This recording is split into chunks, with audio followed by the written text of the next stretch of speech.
What's up, guys? Welcome to the vlog today. As you can see, it's a little bit different because you're not actually seeing my face. You're just seeing some more gameplay.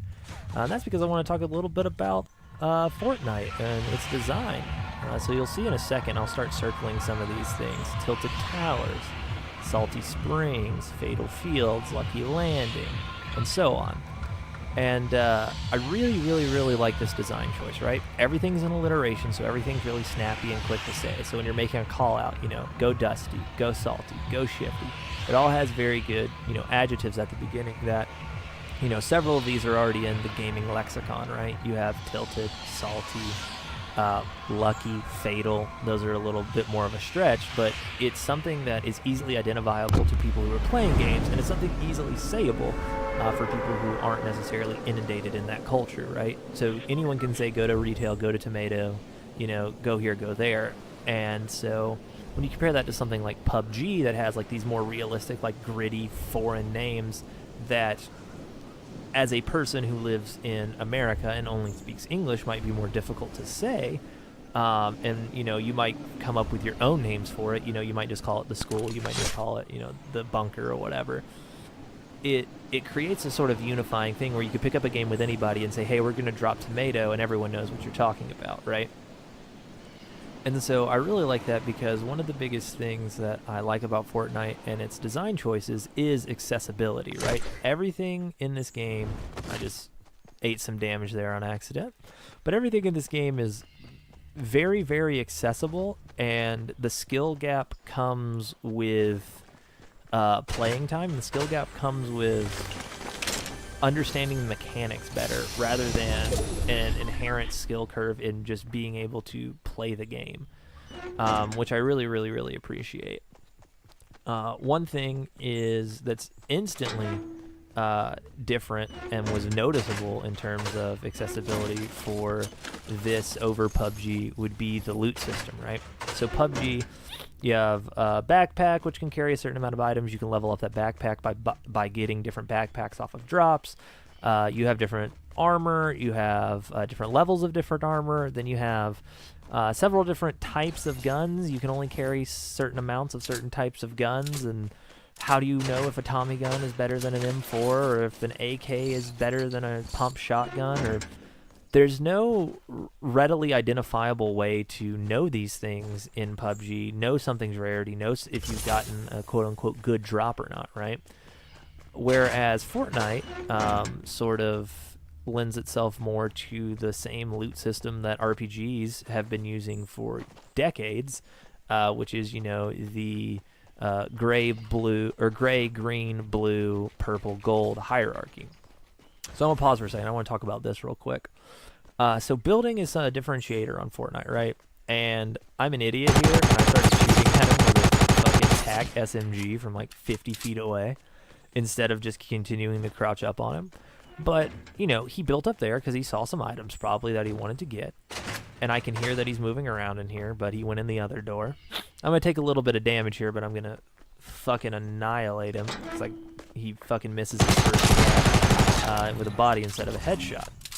So what I want to talk about is the fact that building is like the big differentiator of Fortnite, right? It's the biggest difference between something like PUBG that's like very readily apparent right off the jump.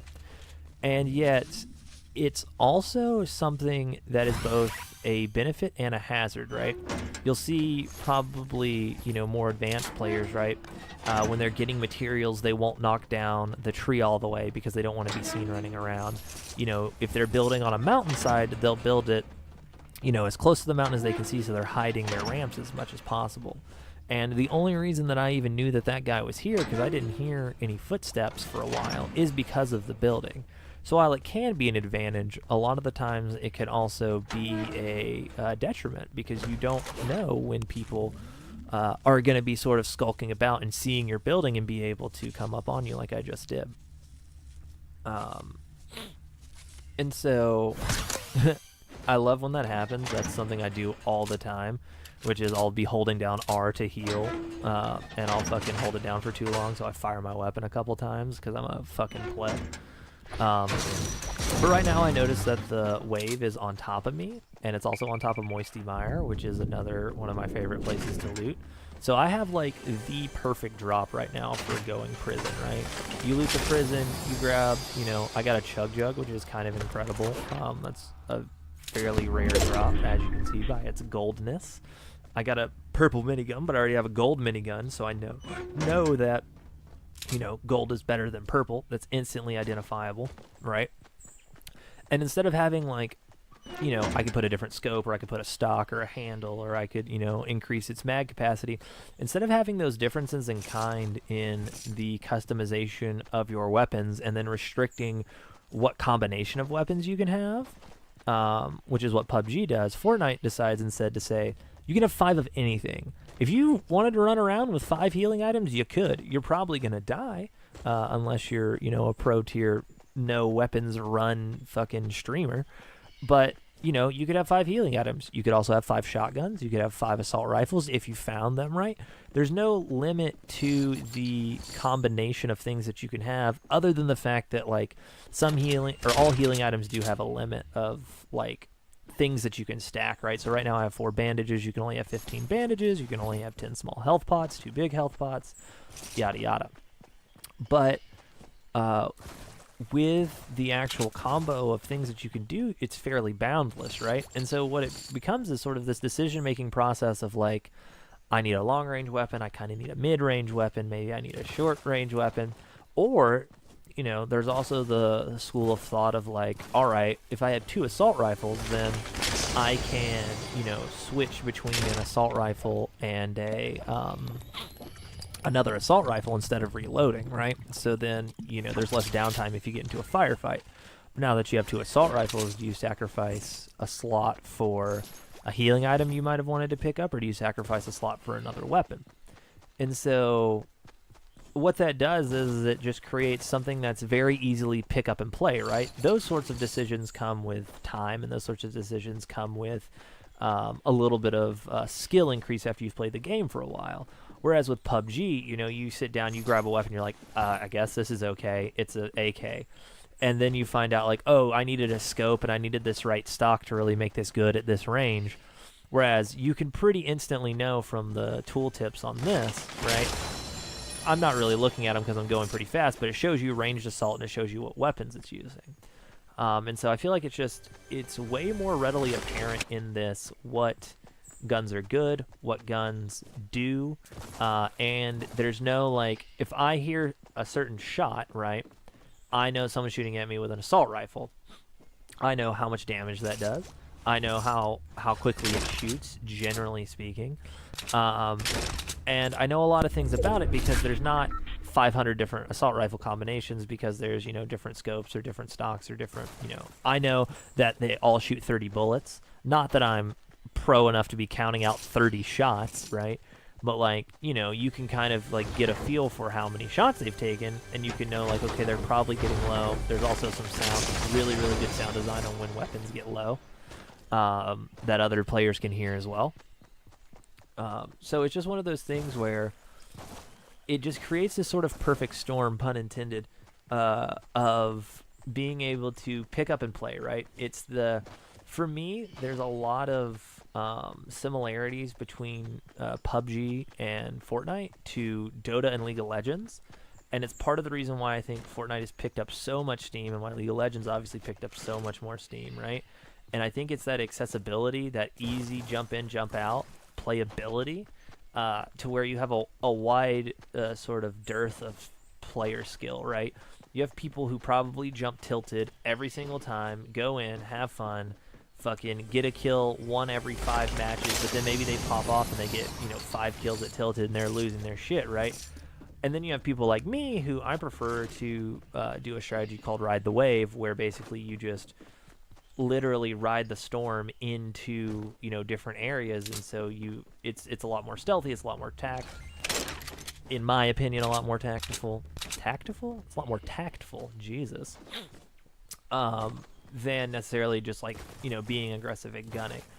I also like to sort of, it's like a challenge to myself, but that's also a cop-out. It's just like I haven't gotten over the skill hump of building yet, which is a big differentiator that I want to talk about a little bit more in a bit. But, like, I haven't gotten over the skill gap of really building fluidly and building good structures. So instead, what I like to try to do is play stealthily and play sort of with enough uh, sort of thought process that I can outwit people rather than them, just build around me and, or rather me try to build shittily and get outplayed because I can't build quick enough and build fast enough. I try to use what I think is a strong suit of mine playing this game, which is just being very observant and like being able to read the map pretty well. So right here, I'm going to take a moment because I want to talk about sound design, and I'm going to be quiet for a second because I think I'm about to start switching weapons.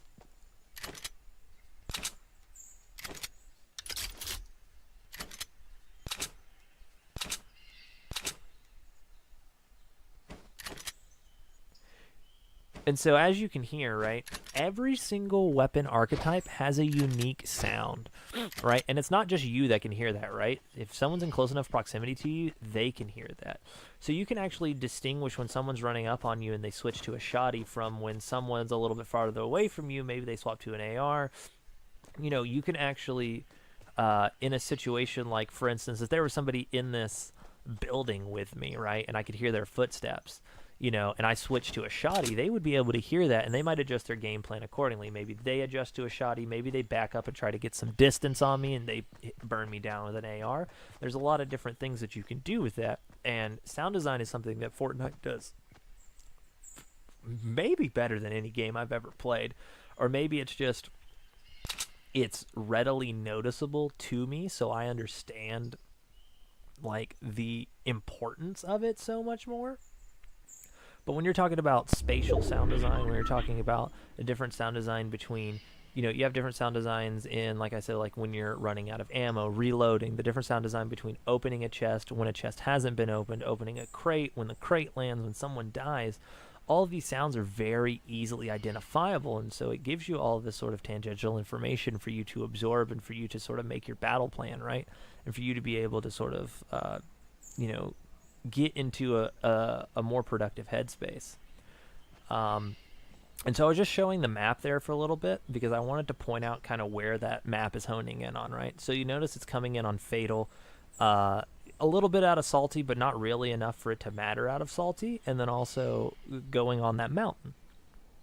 And so one thing that I think is interesting and I kind of wish that more circles would do, I've only played maybe 200 matches this season, so I can't say that I've played a lot compared to some people, but from what I noticed, a lot of these circles seem to end upon structures or upon hills, and there's not a lot of things that happen out in the open or things that happen on the coast.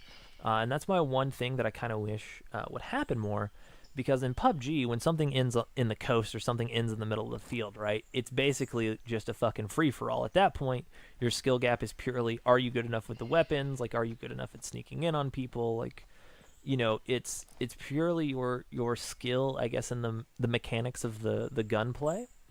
Whereas with Fortnite, right, there could be someone rushing right now to the middle of that zone and building a fortress made of steel. That's probably not happening because this wave right here takes 1:30 to collapse. It's the shortest wave in the game, or longest wave in the game, rather.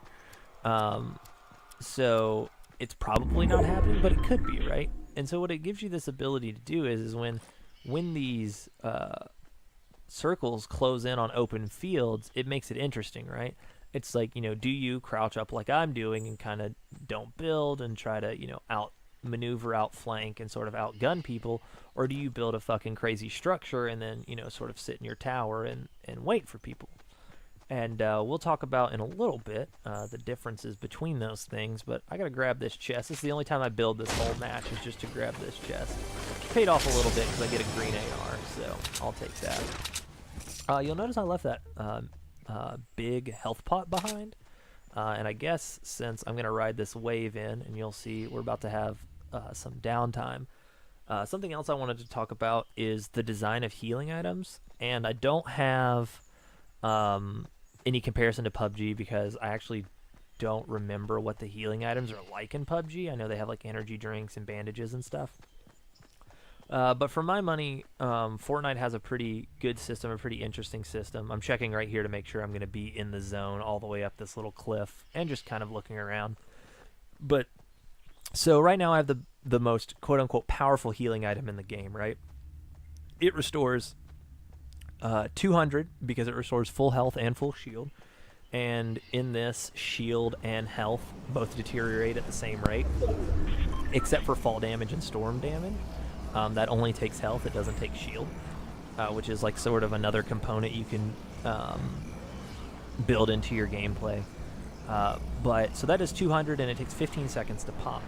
A small health pot refreshes 25 health up to 50, so you can pop 2 of them. And so that gives you 50 in 4 seconds, right?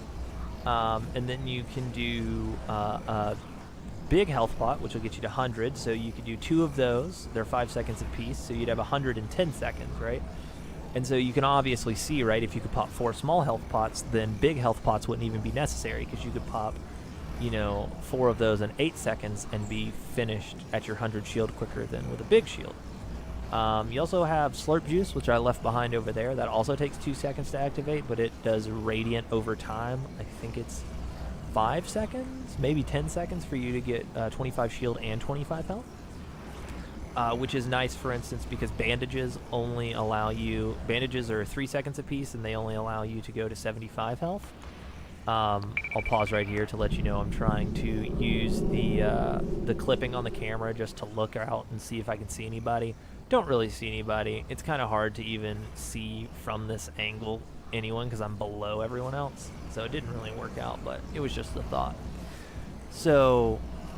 yeah, it's really nice because bandages only allow you to go to 75 health, and bandages give you, I think, 15 health for a 4-second timer. And so, right now I have this Chug Jug because I'm a pleb and I thought, oh, best healing item in the game, I'm just going to take it. But in reality, given the fact that there's only 6 people left, and if I get into a firefight, chances are that if someone sees me and is actually shooting at me, there's going to be another person pretty close by. Getting a Chug Jug is actually probably the worst idea, because it takes 15 seconds, right? So if I'm in a firefight, I build around myself, or I go hide in another structure, then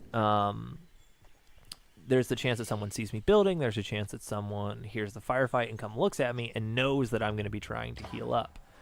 Whereas if I had, say, small shields, or if I had some bandages, I would be able to very quickly heal myself up to 125, which is admittedly 75% less, so that's at least 2 to 3 shots less from an assault rifle, but it's still something to think about when you're in the heat of battle, being able to get those quick heals off. So right now I hear some shots above me, and here's where I want to talk about why it's fun for me to win matches and play matches and not build anything, and why I like how Fortnite has this skill gap between the risk-reward system of building. So right now you can see that that guy's building. I can see that he just made that platform. I know that guy is there. Everyone who is still in this match knows that guy is there, which immediately puts him either he needs to start attacking people, or he's going to be on the defensive. People are going to start sort of honing in on this structure, trying to take this guy out because they know that he's there, right? And so I'm hearing some sniper shots. And so I'm like, okay, well, this guy's clearly shooting at somebody. And so I'm looking, and I don't know if you'll be able to see it, but I can actually see the sniper shot whiz by here in a second. Yeah. And so I'm hearing sniper shots go back and forth, and I see that someone sniped somebody, the High Life Saga. And so when I tilt my camera back up here to the right, you can see that there's metal in that top right-hand corner of that building. I know that the guy up there died, so I know that someone's probably going to rush this structure. And sure enough, here comes this person. And I probably know that that guy's the High Life Saga because he knows that he just died. But he just built a ramp, which immediately means that people can now see him, right? And so now there's 5 people left. Well, 4 other people, right? And another person knows where at least one other person is. And they probably don't know where I am. Someone would have shot at me already, or would be sneaking up on me if anyone knew where I was right now. But everyone knows where that guy is, which immediately makes him a target. Now, it's still smart because he knows where he sees that the building is happening, or the circle is happening purely within a field, so he's trying to build up and fortify himself. But you'll see in a second that even the best laid plans don't exactly work out. So I'm going to come out here, and I'm going to get just super lucky. The person in front of me has no map awareness, right? So they probably should have heard me swap that weapon. Maybe they thought it was the guy up top. But literally just playing ring around the rosy with these dudes right now. They don't see me. I even take a second to look and make sure that no one else can see us. And so I see that person running away, and I'm going to take the try to build around, but because they were on a hill, I was able to shoot under them. And as you can see, the people up there are also building, and you just saw shots come up there. As you can see, I now know that the person, the High Life Saga, died from a fall because someone shot out the building underneath him. Which is what I was saying, is that, you know, with building, you know, it's a risk or reward, right? That person just got eliminated, not because someone outshot him, not because someone actually killed him, but because someone smartly played the fact that he was building out over an open drop. And he probably didn't have a whole lot of health left from that other engagement, since it was sniper shots, and maybe he didn't have any health items or didn't heal himself or something. There's a couple of different things there, but right now I know that there's only 2 people left, and I know that I'm fairly close to this circle. I know it's going to come in on the edge of that hill. I'm also sitting right here because this other person built this fortification. They may think that this person's still alive, and so I know that I can hit somebody coming up over the hill from beneath this fortification, then move up if I need to. And again, this is just what I'm talking about, just being aware of the map, being aware of your surroundings. Can do a lot for you, rather than just, you know, a lot of people would be rushing into the middle there, grabbing all that stuff, building this huge structure. Maybe I, you know, could have ran up there and got the high ground, but instead I'm choosing to, you know, remain secretive. Here's some more shots. All right, so now it's just me and this other guy, and I know he's coming from the opposite direction, so he's going to have to come in here. And so I just want to poach just a little bit. I'm not even going to pick anything up. I just want to see, you know, if I can see him up over this hill. I just want to see if I can see him peeking, see if anything's happening, and kind of get into this circle. Because I know that he's got to come in here. He has further to run than I do. So I want to go ahead and just plant myself. And again, I see him. I don't know that he sees me while he's doing this. He definitely sees me as he jumps down. And now it's just gunfight, right? Boom. 3 kills. Only saw basically 3 people. And I get the kill. And that's how you win Fortnite, with only 3 kills.